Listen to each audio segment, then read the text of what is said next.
Merci de votre fidélité à votre émission Dossier du dimanche. Les organismes génétiquement modifiés sont-ils une menace ou plutôt une opportunité? Faut-il avoir peur des OGM? Et ces OGM ne sont-ils pas déjà dans le champ du voisin ou dans le menu du restaurant où vous mangez tous les jours? Nous parlerons aujourd'hui de biotechnologie, agriculture, génétique, biosécurité avec mes invités. À commencer par ma droite, le colonel Komla Marcel Kapo, expert en biosécurité. Il est aussi le directeur du Centre béninois de biodiversité, écotourisme et semences. Bonsoir, colonel. Bonsoir, monsieur le journaliste. À la gauche du colonel, maître Luc Martin Nkanrin, avocat environnementaliste, expert en biosécurité, formateur UEMOA. Bonsoir, maître. Bonsoir, monsieur le journaliste. Et à ma gauche, complètement, Patrice Sagbo, il est plutôt le représentant du Forum Biodiversité et du réseau Djinoukoun. Bonsoir, monsieur Sagbo. Une première question qui s'adresse au colonel. On va parler OGM un peu concept, sans verser dans la biochimie. Le citoyen, le béninois lambda, l'agriculteur qui a un niveau moyen, s'il entend OGM, il pourra peut-être dire organisme génétiquement modifié, mais dans le concret, ça veut dire quoi? Qu'est-ce qu'on modifie? Qu'est-ce qu'on ne peut pas modifier? On le modifie à quelle dimension et à quelle fin? En quelques mots. Merci, monsieur le journaliste, pour la question. Bon, pour un béninois lambda, nous pouvons définir par exemple les OGM comme étant un organisme où il y a eu combinaison de matériel génétique, à savoir que, comme vous savez, et au niveau des organismes, il y a un élément qu'on appelle gène. C'est lui qui porte les caractères que nous avons, les yeux, tout ça là. Et ici, on intervient au niveau de ce gène pour prendre le caractère intéressant pour introduire dans un autre organisme, pour obtenir un organisme qui ne ressemble ni aux parents, c'est-à-dire là où on l'a prélevé et là où on l'a déposé, et pour pouvoir résoudre un problème. Voilà à peu près et ce qu'on appelle les OGM. Et j'ai dit, qu'est-ce qu'on peut modifier? Quand je donne un exemple, maïs, on peut modifier, tomates, ce qu'on peut modifier, le riz. Oh non, tous les vivants peuvent être modifiés. Tous les vivants, on peut modifier. Mais il faut dire que ce concept est apparu, ça fait longtemps, hein, et ça a été même mis en application d'abord dans la médecine, et qui a donné... Quand vous dites depuis longtemps, ça fait quoi? Plusieurs décennies. Plusieurs décennies. Et donc, c'est au niveau de l'agriculture que, en 1996, ça a été pour la première fois mis sur le marché par les États-Unis. Et c'est là que le controverse a commencé, d'autant plus que, en ce qui concerne le domaine santé, ça a permis de mettre au point l'insuline qui est disponible aujourd'hui et qu'on utilise pour le bonheur de tous ceux qui souffrent du diabète. Vous avez dit que tout ce qui est vivant peut être modifié. Ça veut dire que si je prends le cas du clonage animal, c'est aussi OGM. Expliquez-nous ça. On a vu des images de souris transformées. Non, mais ça veut dire qu'un vivant, vous savez que de manière naturelle, tout vivant a un prédateur. Hein? Qui soit le gène son développement. Et donc l'homme doit manger, doit subvenir à ses besoins et essaye de lutter contre ces attaques naturelles qui diminuent la productivité et le rendement. Donc si je prends par exemple aujourd'hui, nous sommes beaucoup plus dans la biotechnologie végétale et là vous allez voir le maïs qui est une spéculation ou attaquée surtout par la pyrale. Vous avez également le soja, vous avez le niébé par exemple, et le coton, qui est une spéculation la plus attaquée à tous les stades de développement. Et il y a d'autres espèces. Si je vous comprends bien, l'idée même de modifier génétiquement une plante ou un produit, ça a un objectif bien clair. Non seulement améliorer peut-être le rendement, mais lutter contre les prédateurs dont vous parlez. Oui, c'est surtout ça.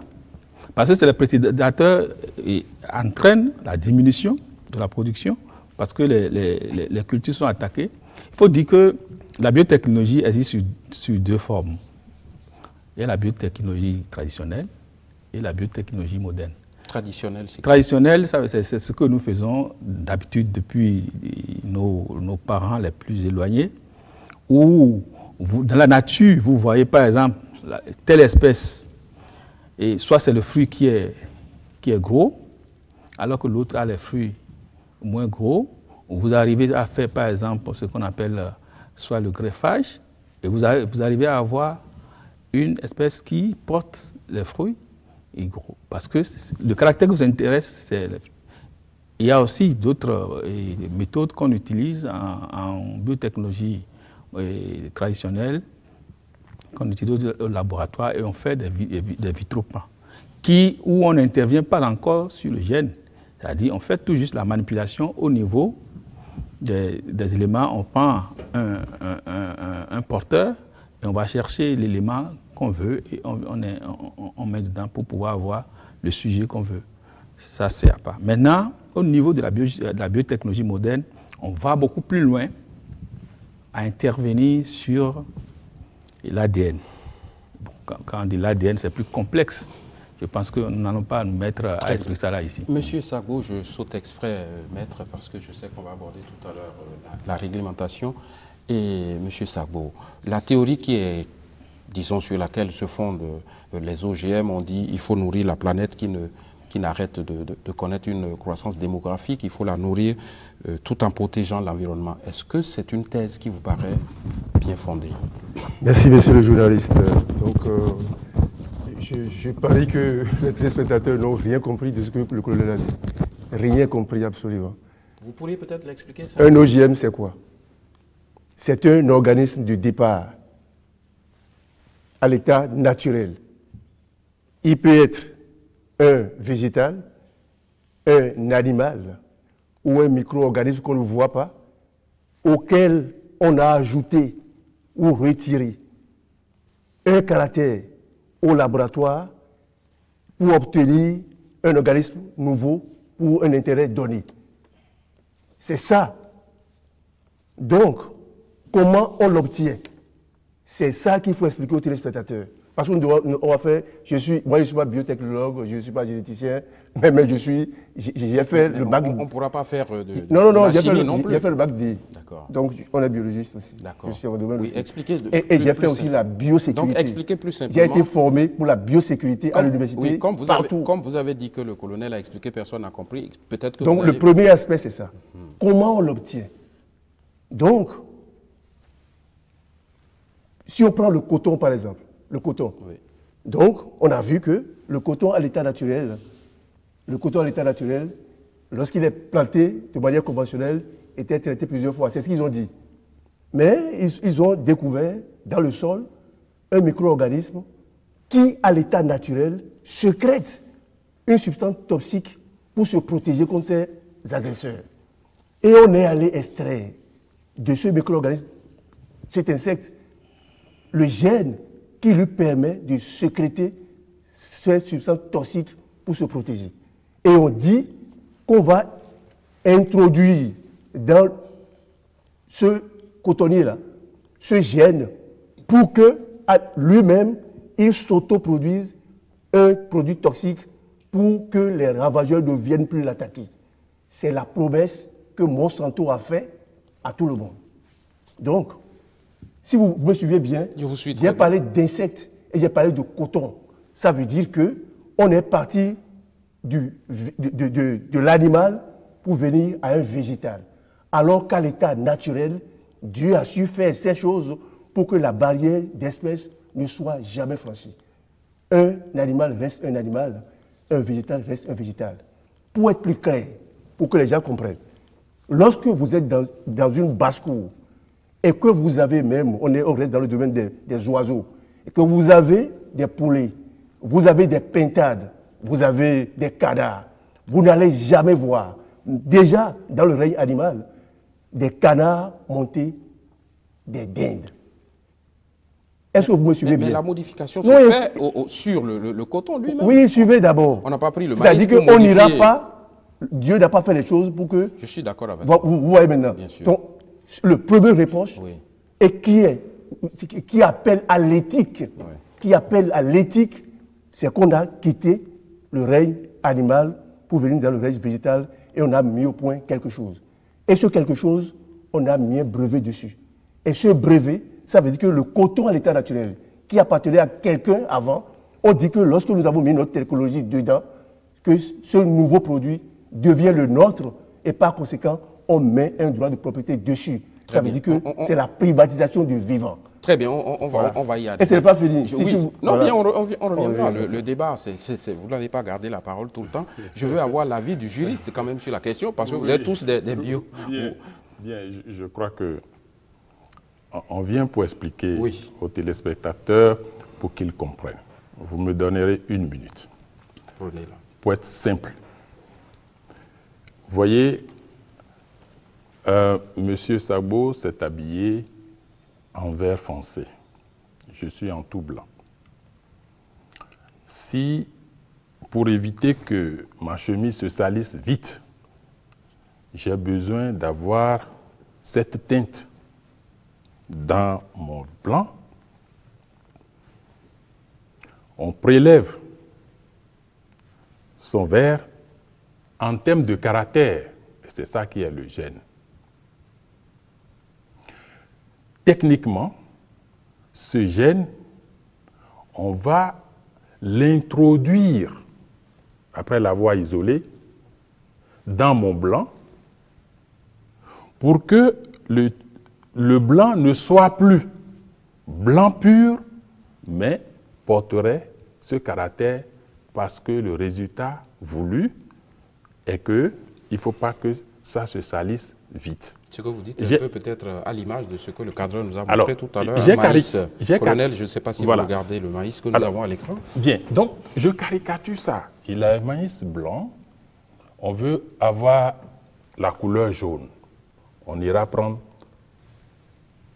l'organisme qui a cette couleur qu'on veut introduire dans ce maïs.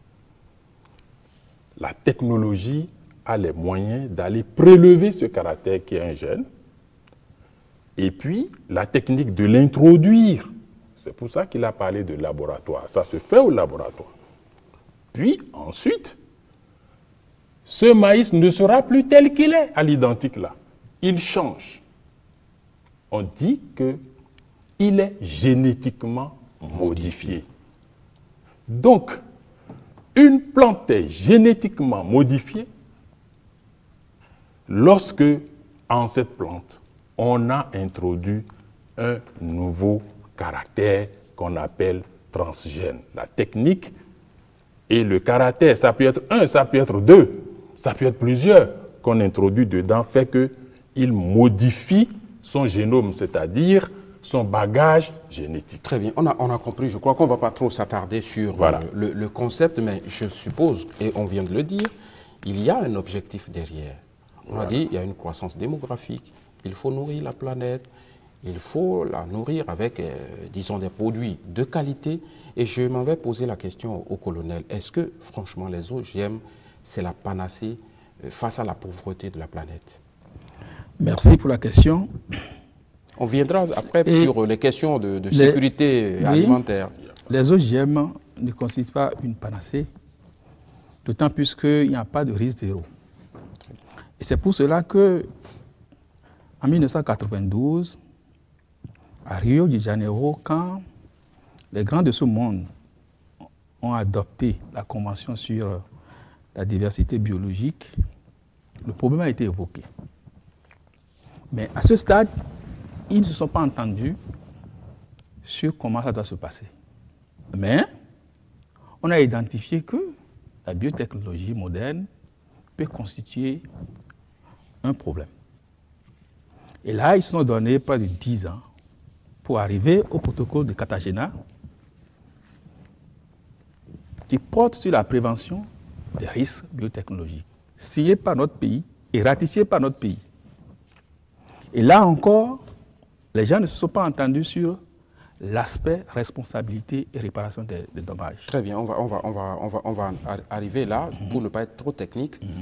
Il faut que ceux qui nous suivent peut-être prennent l'exemple d'un certain nombre de pays où on dit que ça a marché. Et je ne vais pas aller plus loin. Au niveau de l'Afrique, quels sont les pays qui ont souscrit disons, à l'introduction des OGM? On cite souvent l'Afrique du Sud, le Burkina Faso. C'est quoi ces pays et quels sont les résultats qu'on a obtenus? Au niveau de la sous-région, au niveau de l'UEMOA, le seul pays, c'est le Burkina Faso. Ce qui signifie que la réticence est assez grande. Le Burkina Faso est parti. En tout cas, le Bénin a pris des moratoires. Un premier moratoire et un deuxième moratoire. Les deux sont déjà arrivés à terme. Depuis 2013. Depuis 2013. Donc le Burkina Faso, parce que le Burkina Faso avait un problème au niveau du coton. La filière coton devait disparaître au niveau du Burkina. Et comme le monde aujourd'hui est ouvert, les producteurs se sont manifestés au niveau des autorités pour dire que le coton ne peut pas disparaître de nos spéculations parce que ça permet aux populations de subvenir à leurs besoins. Donc, mais ce problème de ravageurs qui s'oppose à nous, il paraît qu'il existe quelque part une espèce qui peut résister à... C'est comme ça que c'est parti au niveau du Burkina Faso, qui ont contacté les sociétés, les pays qui produisaient cette technologie. Et là, le Burkina, ils ont mis au point une variété de coton qui a une synthèse, c'est-à-dire d'abord c'est une variété de chez nous ici, qu'ils ont utilisé pour introduire maintenant le gène qui protège contre les ravageurs. Ici, quel est ce qu'on a obtenu probablement? La première des choses qu'on a obtenues, c'est que avec cette variété, si vous traitez avant 7 fois, parce que vous savez que les pesticides constituent un problème pour l'environnement. Et avec le coton conventionnel, vous pouvez traiter jusqu'à 10 comme ça. Mais avec cette technique, vous traitez seulement 2 fois. Donc vous économisez 4 litres. On suppose que c'est 6 litres que vous traitez avant. Aujourd'hui, vous devez utiliser seulement 2 litres. Ça veut dire que sur le plan environnemental, il y a déjà, l'environnement a été épargné au moins déjà de 4 litres de pesticides. Hein? En plus de ça, il y a la dureté du travail qui est diminuée, d'autant plus que cette technique s'utilise avec de l'herbicide tolérant qu'on utilise. Donc, quand vous utilisez ça, vous n'utilisez plus les techniques de sarclage traditionnelles. Oui, vous êtes déjà dans les avantages des OGM. En dehors du coton, est-ce que le Burkina fait des produits alimentaires? Non, en dehors du coton alimentaire, quand vous prenez le coton est alimentaire aussi. Oui, puis il y a l'huile. Il y a l'huile. Mais l'huile de coton est utilisée au Burkina. Le Burkina utilise à près de 80% de son huile vient du coton. Et qui dit Burkina dit Bénin. Oui. Vous allez au Burkina, si vous mangez, l'huile qu'on utilise, c'est l'huile du coton, du Burkina.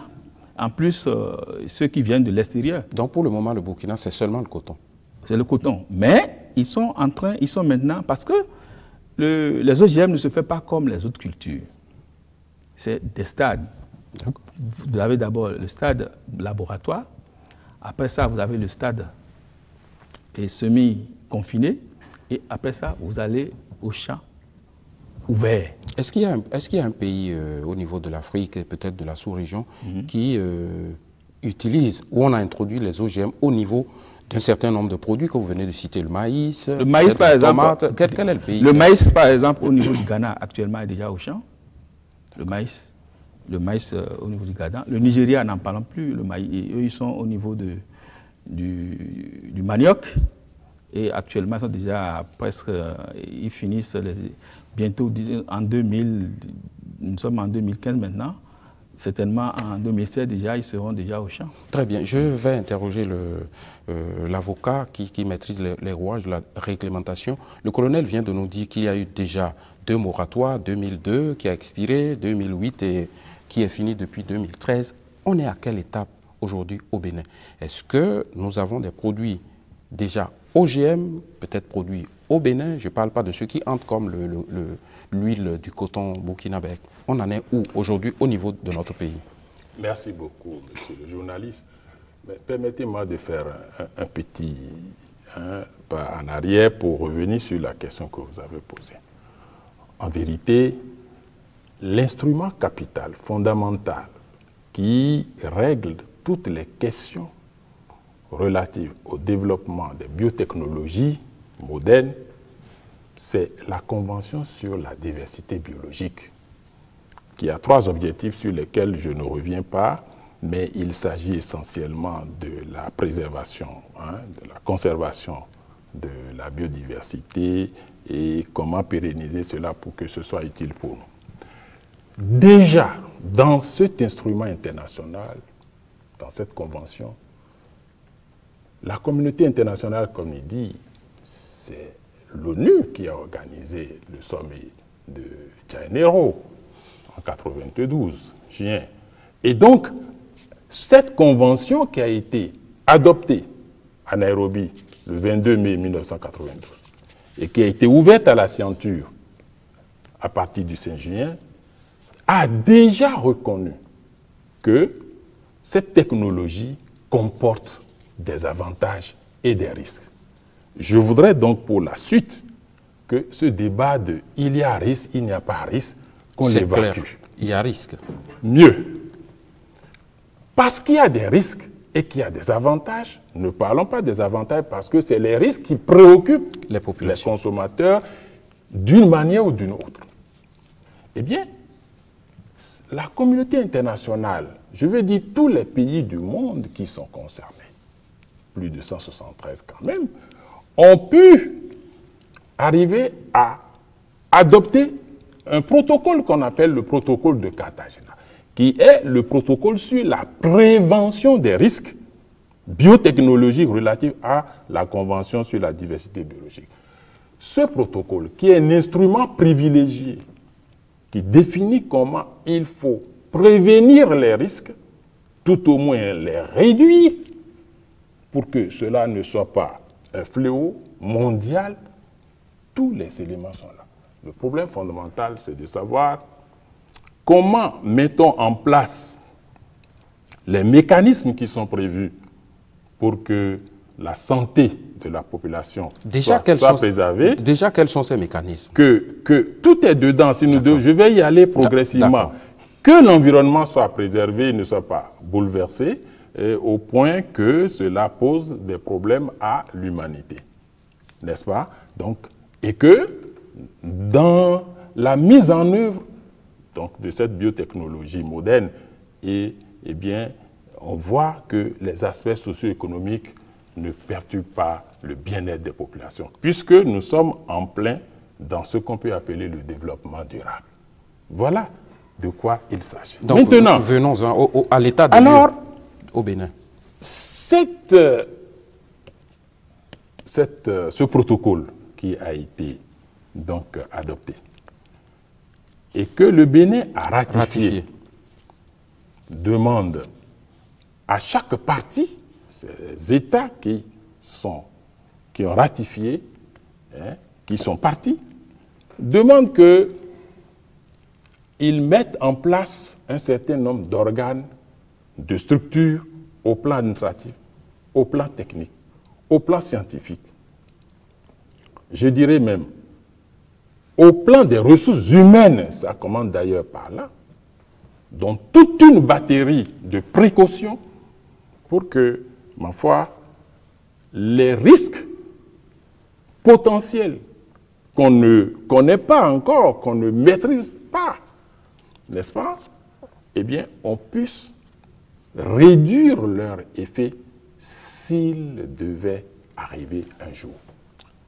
Par rapport à ça, et compte tenu donc justement de cet esprit, de cette peur qui a gagné beaucoup de gens, eh bien, notre pays a pris des précautions sur le principe de précaution en exécution de cela pour prendre 2 moratoires successifs, soit 10 ans. Qui ont expiré déjà. Qui ont expiré depuis mars 2013. Nous en sommes là. Mais nous sommes dans quel cadre institutionnel en ce moment par rapport aux conventions que nous avons ratifiées? Le protocole devient l'instrument de travail de l'État. Il s'agit de mettre en place les institutions, les organes, les mécanismes. Et pour le moment, nous ne l'avons pas encore fait. Parce que pour le faire, il faut prendre une loi qui organise tout ça. Et donc, une loi suppose que le gouvernement prend l'initiative, suppose qu'on soumet ça au débat public, que le Parlement fasse son travail, que toutes les compétences et toutes les composantes de la société y prennent part, et qu'à partir de ce moment, lorsqu'on sait très bien ce que l'on veut faire, eh bien, la loi, elle est votée, elle est impersonnelle, elle s'impose à tout le monde, et à ce moment-là, nous